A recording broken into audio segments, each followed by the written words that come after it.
Brother Nature, man.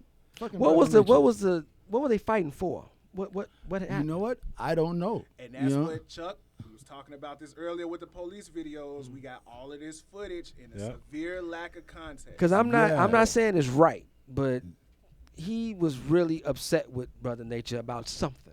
I don't even know who Brother Nature is. I gotta go do my research. Yeah, I wasn't aware. I know him from the video. That's all I heard. I know him from getting beat up in the video, but it's clear that brother was really upset, beyond. He was really, really upset. Yeah, so you don't go back 3 times and what pour did he drinks do on somebody. I don't want to say provoke, but what did he do to? What started that? Yeah, and that's what I what had happened? heard. In this lack of details, I had heard that he initiated the altercation.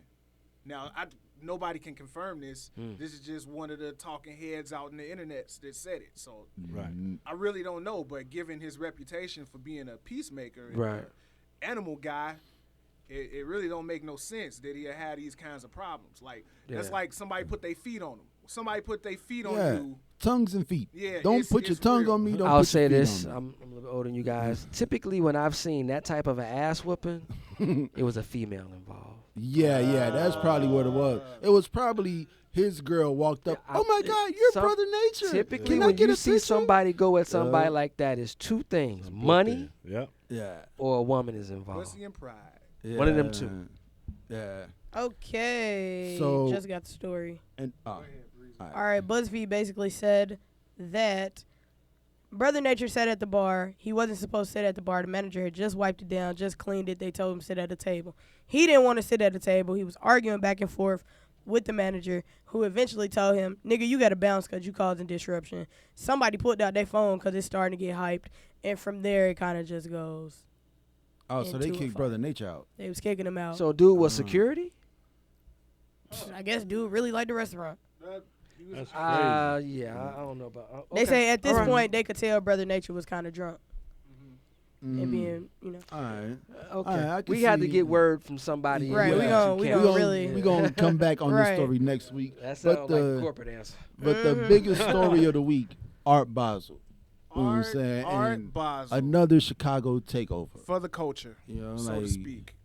So, Chuck, Art Basel, much like South by Southwest, has turned into something that is relatively unrecognizable from what it began as. That's what I've noticed.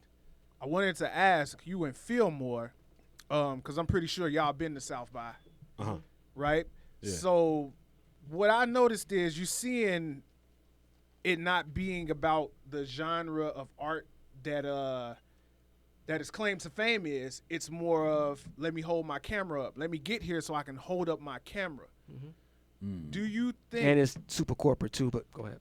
Do you think that we're having the culture is having a negative effect on these cultural gatherings?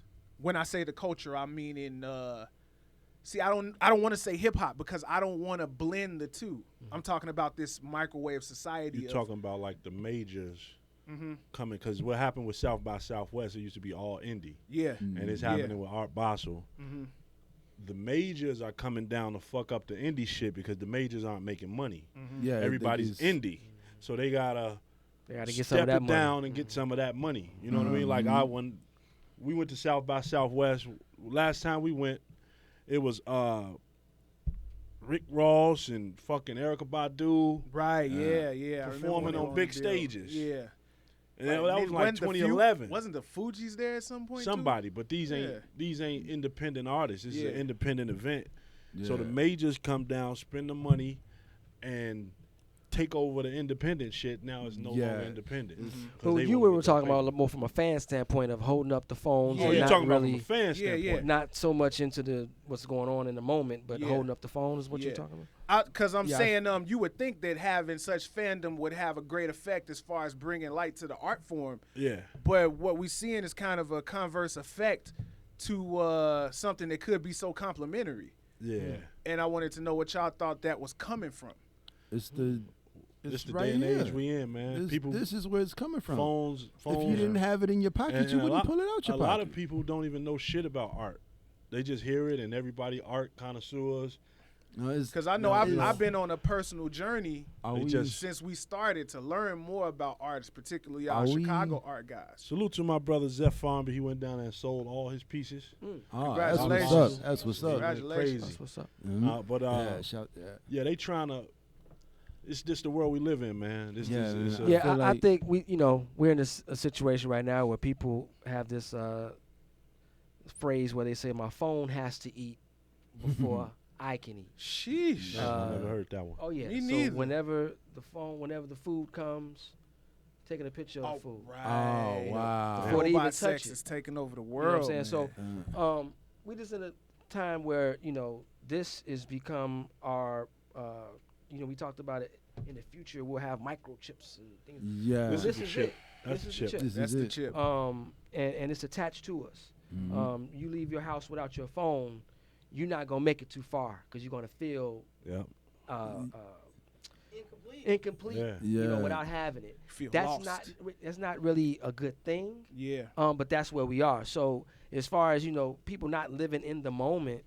I'm at a Wu-Tang concert. I mean, huge concert, and no one's looking. I mean, these guys are never together at one time. Where everybody's there. Mm-hmm. So let's be in the moment. But you look around and everybody's like this. Yeah. So that's just where we are right now. It's unfortunate. But how often do you go back to that? How often do you record whatever you're recording, and 6 months from then you go back in your phone and watch those videos? You just want that look for that day. You never do that. So it's unfortunate. It's really taken away from the art element, especially when you're talking about performance art in the moment. When you're watching Kendrick or you're watching whoever, a film or whoever, it's awesome to be in that moment. Yeah, man. Because you can't recreate it with the video in the phone 6 months down the line. And that's what we were talking about when we were talking about. I was saying how I really don't want to go to a festival. I don't know if y'all remember that, because I was like, man, I don't want to be around. I termed it cockbiters. I don't want to be around the people that are just there for the look. Yeah. You know what I'm saying? I'm there not to pull my phone out, right? Because you can't have this, because I paid to go and see it. I don't want you to have this. Right. I want me to have this. This is my moment that I'm gonna enjoy. Yeah. And it's really turned me off from like the live performance experience, because I'm going to be surrounded by people who are not only not of the culture, but don't appreciate it. But this is also what you said when you said that this generation lives with the most powerful tool. There's access now. Like now, you don't have to be in the industry to know about South by Southwest or Art Basel. You can just see that the favorite person you're following is going to be there. Google it, buy a ticket, and now you're in a room with your favorite person. Yep. It's access. Everything is right in front of you, and you don't even have to have money. You can tweet out, send me some cash, at me some money. I want to go to Art Basel, and some thirsty motherfucker out there is going to send you some money, so you can get to Art Basel. Creepy conversion, man. That part of it is awesome, but once you're in the show.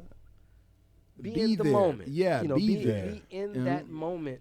Going back to, the brother Juice WRLD who just passed. I don't know when his last show was, but those kids that were there didn't realize that would be his last show. Yeah. Live in that moment. You see, and I feel like that training comes from the dinner table.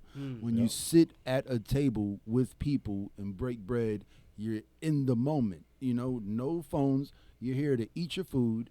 Learn about daddy's day at work, mommy's day at work, how we invested this money. What other 12-year-old are you going to talk to about your investments and your health insurance and, your mortgage and stuff? Like, that's what your parents are supposed to teach you, supposed to teach you. That's true. Like, I play a game with my son. It's money math. It's just like, all right, let's add, what's 2 nickels and 5 pennies? It's just money math. He's 5 years old. He needs to know how to walk into a store and get the right amount of change back. Drastically.